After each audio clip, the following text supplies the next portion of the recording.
Ale wylądował. Można. Ale wylądował dobrze.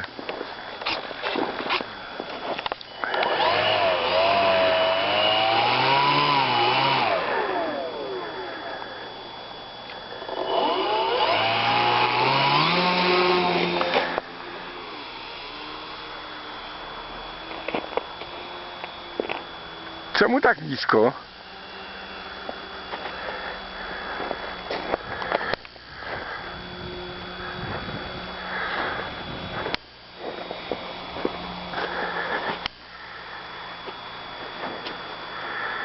Nie lataj tak nisko, bo się rozwali.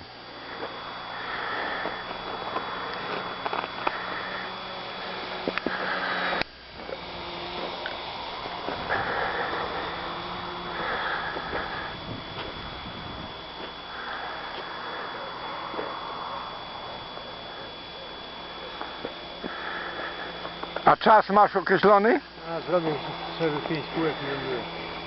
Mam kolejną baterię, nie będę stresował.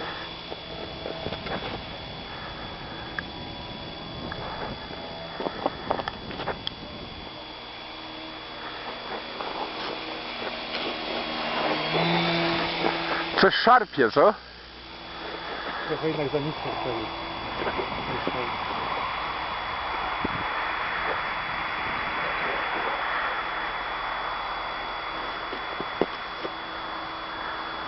Nie wiem jak jest wiatr, ale nie ma wiatru. Wiatr jest tu z prawej strony nasz. Muszę na nas lądować. Nie, na...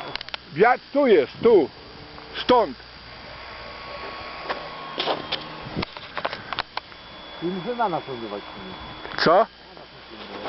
Na nas.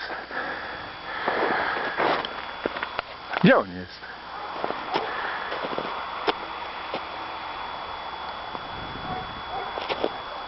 Kurwa, nie widzę go. Ledwo